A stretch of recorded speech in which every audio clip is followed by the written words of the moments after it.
The MLB hot stove is heating up, and the top desired free agent on the market is going to be one Shohei Ohtani. We just saw a report come out from John Heyman saying Shohei Ohtani's narrowed it down to three teams: the Texas Rangers, the Los Angeles Dodgers, and the San Francisco Giants. When I say those three teams out loud, do you think that they fit with Shohei Ohtani? Yes, because they're three teams that can offer a lot of money and have been preparing to offer a lot of money to Shohei Ohtani.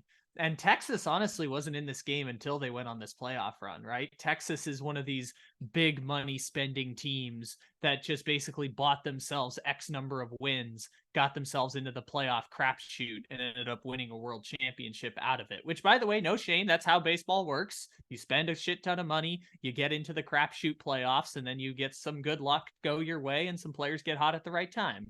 And Bruce Bochy being your manager. By the way, they're paying an ungodly amount of money to Bruce Bochy as well. So all of Worth that every working penny. worth every penny and more. Like, I'm not even complaining about like this. This is like well played by you. You bought 90 wins and that got you in the playoffs, and it turned out great for Texas. Ohtani would be interesting going to Texas. I saw someone like make what the lineup would look like next year if you had Ohtani in there, and it would be like Evan Carter as the 8-hitter. Evan Carter, who is almost an all-star, would be the 8-hitter on that team. Josh Jung, the AL Rookie of the Year, would be like the 7-hitter. Adolis would slide down to the cleanup spot. It'd be so interesting to watch.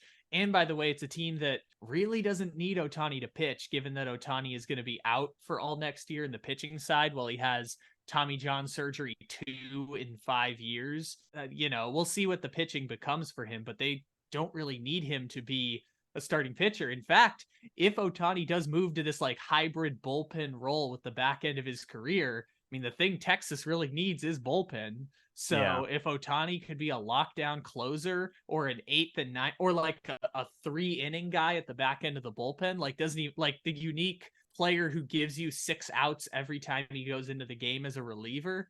I mean, that would be just exactly what Texas ordered. Yeah, he definitely does seem like a good fit if he was to slide into that bullpen role. Would Shohei Ohtani joining the 2023 World Series champions feel the most Kevin Durant move of baseball that we've ever seen? No, because I would assume like Texas is never going to get back to the World Series after getting him because baseball is random and stupid. Like that's think about it this way. Tampa Bay Rays, when they made the World Series in 2020, everyone was talking about they were like 2 years ahead of schedule on their rebuild. Tampa, like in the next few years, lost in the divisional round with the number 1 seed, lost in the wild card round, and then lost in the wild card round again. Like baseball is just stupid and ridiculous sometimes. Like it's so hard to win in this random ass sport that I don't even think it's that weird if Ohtani goes from the Angels to Texas. And by the way, if he does go from the Angels to the World Series champions, good. You deserve it.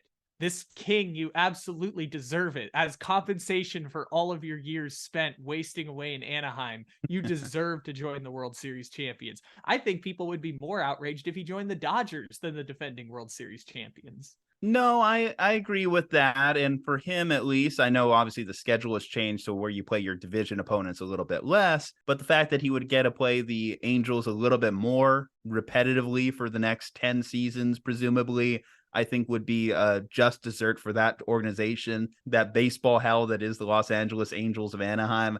I think it would be retribution to see Shohei Ohtani play them 16 games a year, I think is the new breakdown, something like that. Either way, regardless.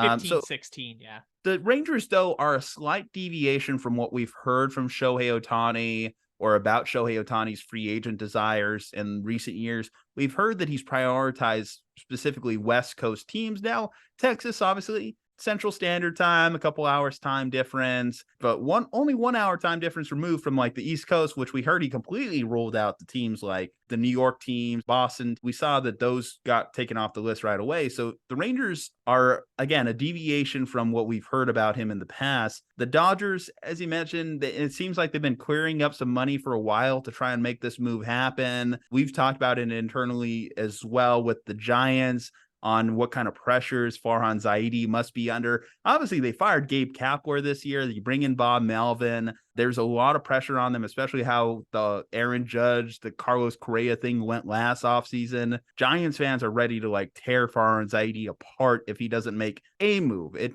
didn't necessarily need to be the Shohei move, but it feels like you've been kind of amping that up to your fans for years. And to not make that would be like an ultimate slap in the face for Giants fans who kind of bought into this administration.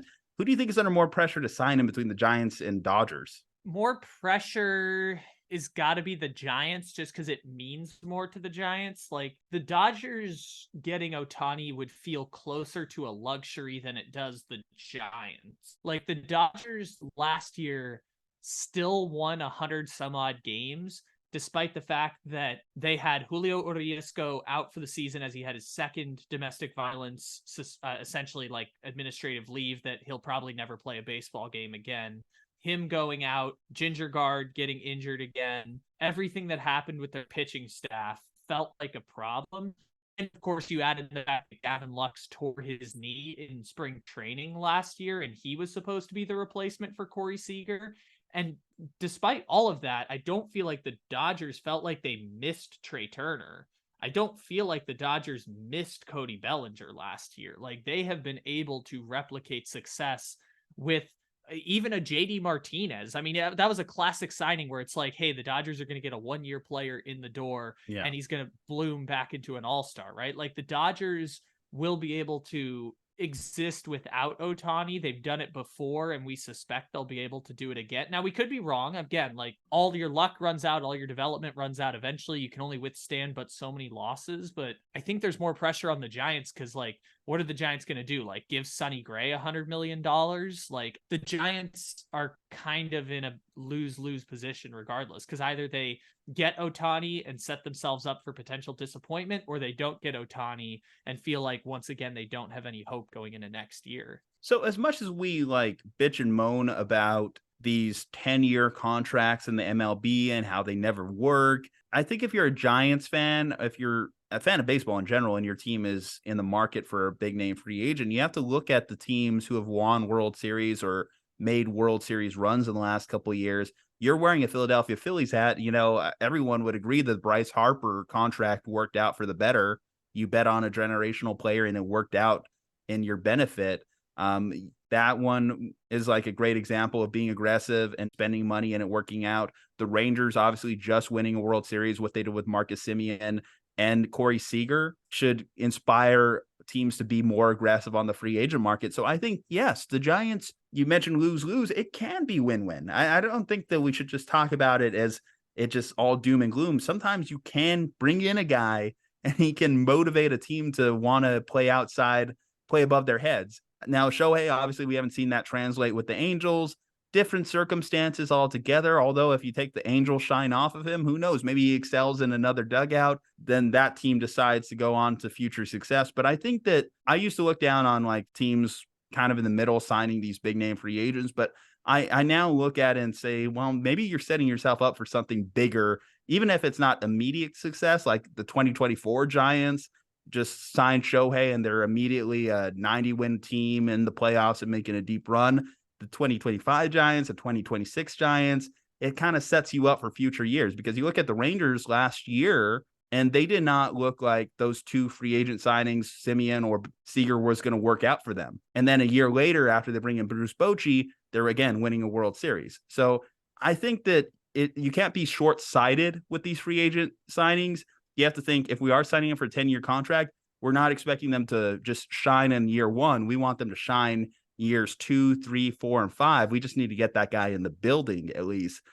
Going back, just a quick pivot to the Dodgers. It's funny you mentioned like Justin Turner and Cody Bellinger because I did just see that Justin Turner, he opted out of his Red Sox contract and Bellinger also is a free agent. So it would be funny to see those two end up back in LA just a year later. I think they did miss them in the sense that I'm sure the Dodgers would have loved to have Cody Bellinger's last season in their lineup because they were disappointed, obviously, with the previous 2 years. But Cody Bellinger's last season was fucking awesome. Yeah, he just played himself into what, like $150 million or something like that. Like whatever Brandon Nimmo signed for the Mets, that's what Cody Bellinger's about to get in free agency this year, like 8 years, 160 or something like that. But yeah, the flip side of this conversation is the Giants getting Shohei Ohtani is going to be really, really fun, right? Like I was talking about, like it's a lose-lose situation potentially, and that's putting pressure on the Giants organization, but it's going to be really fun to have Shohei Ohtani because like people who bemoan the $300 million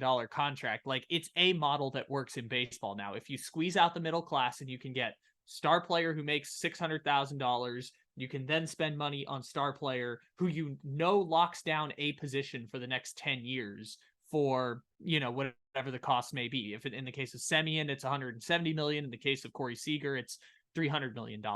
And by the way, this is baseball. Like there are different models of success. If you look at the previous World Series MVPs, it's Eddie Rosario, who was acquired mid-season by the Braves, winning World Series MVP, replacing Ronald Acuna. Then it's Jeremy Pena, who was making like $900,000, replacing Carlos Correa. He won World Series MVP. And then it's $300 million Corey Seager winning World Series MVP. Oh, by the way, who also won World Series MVP in 2020 when he was making $20 million a year with the Dodgers on arbitration, right? Like there's so many different ways you can build a winner in baseball. And when you spend $300 million on a Corey Seager, what you're essentially saying is we have a shortstop and a number 2 hitter for the next 10 years. Locked in. Don't have to worry about that position ever again. Maybe they'll give you top of the league production. Maybe they'll give you just all-star level production. But you have that locked down, and most of the time you're not going to regret having that locked down. Even though San Diego hasn't had the success they were hoping, that Manny Machado contract has been one of the best signings in franchise history because what they got themselves is the Hall of Fame third baseman for like 15 years under contract. First the 10-year contract, then he played 5 years, then he got another 10-year contract. What they basically said is, we will lock down a Hall of Fame caliber third baseman for 15 years. We'll have to make more moves in order to win a championship, but it locks down that Hall of Fame player. And if the Giants can sign Shohei Ohtani, they lock down a Hall of Fame designated hitter who will probably go into the Hall of Fame with a San Francisco Giants hat on his head. Like that's what you lock down by buying it. So just because you don't win a championship or compete for a championship doesn't mean it can't be a massive success. Now that's a fun conversation there. Either of the teams that signed Shohei Ohtani, is that going to be what's going to go down on his Hall of Fame bust? The Angels, obviously a big part of his career, the team that brought him to the States, but obviously the zero playoff experience whatsoever in his time there. I just don't see how he goes in it as Angel. I think it's a guarantee that whoever signs him next, that's his team as a Hall of Famer. Yeah, and he gets to pick, so I don't think he's going to want to pick the Angels, assuming that. Well, I don't know. Like if he walked away tomorrow, he'd probably still make the Hall of Fame. So in that sense, like maybe the best of years of his career will still end up in the Angel. Juju. No, he wouldn't. Juju. No, he wouldn't because listen, how rigid baseball Hall of Fame voters are. They would not put Shohei in.